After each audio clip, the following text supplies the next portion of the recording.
Good morning, or depending on when you're watching this, good afternoon, good evening, or good night. My name's Ross, and as always told, out of Voice of Radio. So today we need to take a look at some new cards that have been revealed that could be a pretty big deal. Starting with a card which could be a fantastically big deal, Xerosic Scheme. This card, sorry if it sounds like I'm repeating myself, is a very big deal. Because you see, what this does is it says that your opponent chooses and discards cards from their hand until they have 3 cards left in their hand. As always, I did do the translation for this myself, and as always, I did check with a lovely Antoine Boulet to make sure I'd not done a silly.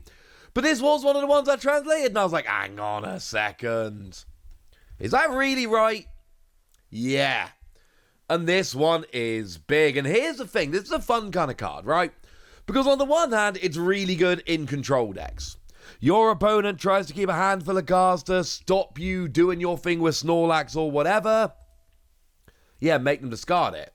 One of the things about decks that try and make you deck out is INO actually becomes a really valuable resource. Because what you can essentially do is build up a hand of 20, 30 cards by just not playing anything. And then you can play INO to essentially buy yourself some time. Your opponent is trying to deck you out, but you can use INO to put like 20 cards back into your deck and draw 3. And all of a sudden you bought yourself several turns worth of grace. Well, not now. Like, there's no way control decks aren't going to be playing this. There is no world in which control decks don't play Xerosic, okay? So what's going to happen is... Xerosic Scheme, I should say. I've not actually said that yet, have I? Xerosic Scheme. And there's no way this isn't being played in control decks. So now we're in an even more awkward situation, because rather than building up a handful of cards and then using INO to put them all back in our deck and buying ourselves some time, we're going to build a big handful of cards and then have to discard them all. But it's also kind of good against control decks, because, of course, control decks often do build up a big hand of cards because they're not always doing very much, and they do end up, control decks, generally having a very large hand of cards. And you can use this to kind of annoy them. But you can also use this turn 1. Not turn 1 going first, obviously, because you can't play a supporter turn 1 going first. But your opponent has 1 turn, and if they end without a great board setup, especially, remember, going first they've not been able to play a supporter, if they pass with 5, 6 cards in hand, you can use this to hurt them early game. Is it better than using Eri to hurt them early game? Arguably not. Maybe Eri is a better early game supporter for disruption, but it is just one more option that we can be playing around with. And of course, late game, when your opponent's got a handful of cards, oh yes, this is a much better option. This is going to cause some problems. This is not some fringe card that's going to see play here and there. This is going to be great in control decks. It's going to be great against control decks, and frankly, it's going to be great against any deck that tends to build up a decent hand size. Any deck that tends to play with a decent hand size, you can just come around and be like, boom, there we go. Job's a good un. And look, it's not all bad. You can use this to your advantage. Obviously, if you're playing a United Wings deck, for instance, then this will work pretty nicely in that, because you can just use this as an excuse to discard your Pokemon with United Wings, assuming that you have them. There are plenty of decks that play from the discard pile, and your opponent can, because remember, you get the choice of what's discarded here, and there are plenty of decks that, if they have to discard 1 or 2 cards, won't mind too much. And you're always going to have at least 3 cards in hand, 4 when you start your turn, but that's not the point. The point is, you can no longer build up a big hand knowing that it's going to be safe. And look, yes, INO's been there to disrupt your hand, don't get me wrong. Eri's been there to disrupt your hand, don't get me wrong. But INO, you keep the cards, they just go back into your deck. Eri, it's only item cards that go away. This can make you discard 17 cards from a 20 card hand, and that is going to be a big deal. Now, there are a couple cards that do need to be mentioned here, one of which is Milotic. And it's honestly kind of gutting that Milotic got rotated, because Milotic, of course, remember, turns off effects of supporter cards done to, well, lots of things, but including the hand, Milotic would actually have been a good block for this. It's irrelevant. We don't have Milotic. I'm just saying that if we had Milotic, we don't. But if we had Milotic, this would actually have worked. Dewguard would have prevented this. But we do have Amoonguss. And Amoonguss is kind of maybe finding its time to shine now. Now, this is the Amoonguss that came around in Silver Tempest. It's not going to survive the next rotation, but it did survive this rotation. It is absolutely in the format right now. And it's got the ability Surprise Spores. During your opponent's turn, if this Pokemon is discarded from your hand by an effect of an attack or ability from your opponent's Pokemon, or by an effect of your opponent's item or supporter cards, discard your opponent's hand. And remember, you get the choice of what to discard with Xerosic here. So if you've got Amoonguss in hand, just make sure Amoonguss is one of the cards you discard when your opponent plays Xerosic, and they will have to discard their entire hand. It's not always going to work. You're not always going to have it. One thing you can do is just search out Amoonguss. Just leave it sitting in your hand and being like, your move, buddy. You can go for this, but, you know, you've been warned. Is this going to be a huge problem in the game?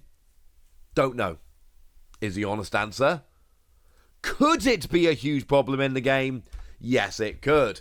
And look, there's going to be plenty of times this gets played and your opponent just discards cards they don't need anymore, and then they've got a better draw with Bibarel next turn. Or maybe you're actually still using the Squirvit-Bibarel combo, and then you essentially use Squirvit to make sure you've never got a big enough hand to, you know, get hurt by this.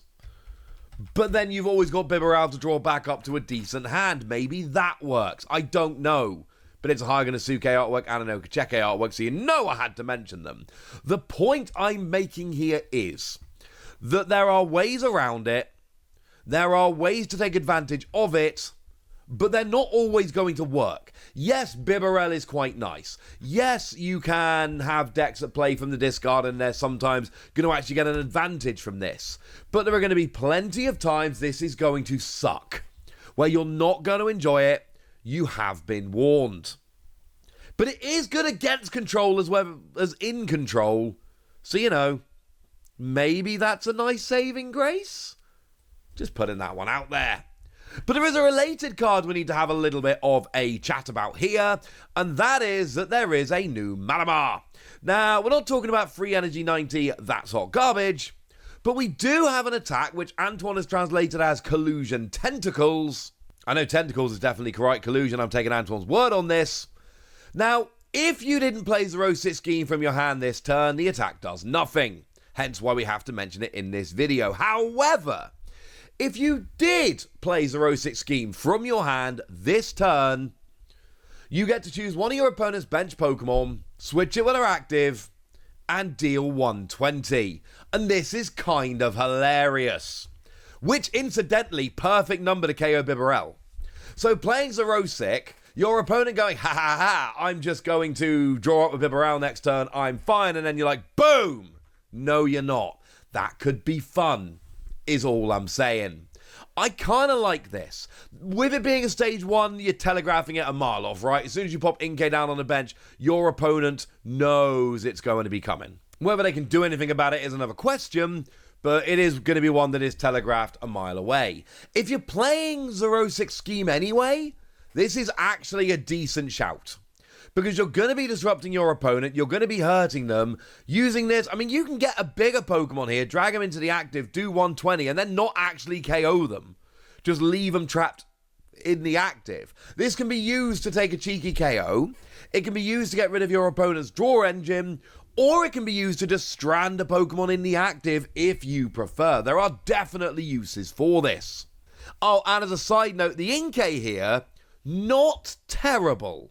I believe it lets you look at the top card of your opponent's deck and return it, and then you have the option of shuffling their deck.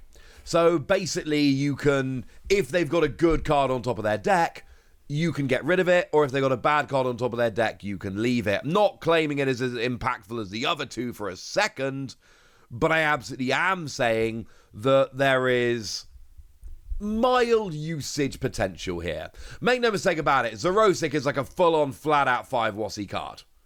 And I've been telling you guys that Night Wanderer is legit. I've been telling you for a while, it's already, we've got loads of the set left to see. It's already better than Crimson Haze.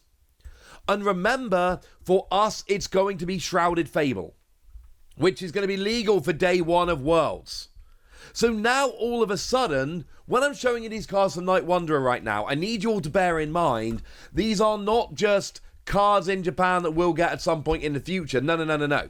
These are cards that are going to be legal for Worlds, and that makes a whole heck of a difference. You have been warned, ladies and gentlemen.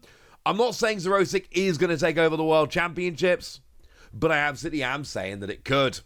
Right, that's what you need to know, and now it's over to you guys. Tell me what you think about all of these cards. Tell me how excited you are. Tell me if you think Xerosic is a problem. Go nuts in the comment section, but be nice! And then make sure you like this video, subscribe to this channel, follow me on Twitter at the Wasi. That's where we talk about Pokemon and a whole bunch of other card games. And please do consider checking out patreon.com/PTCG Radio, where you can support the channel, get some bonus podcasts, and all kinds of fun things. And of course, get shoutouts on the channel, like the lovely Star of Dav, who's been a supporter of ours for a while now and is a very lovely person. So shout out to them for the support and the loveliness. But by far the most important thing as always, look after yourselves till next time, would ya? Thank you very much for watching. My name's Ross, and you've been watching PTCG Radio.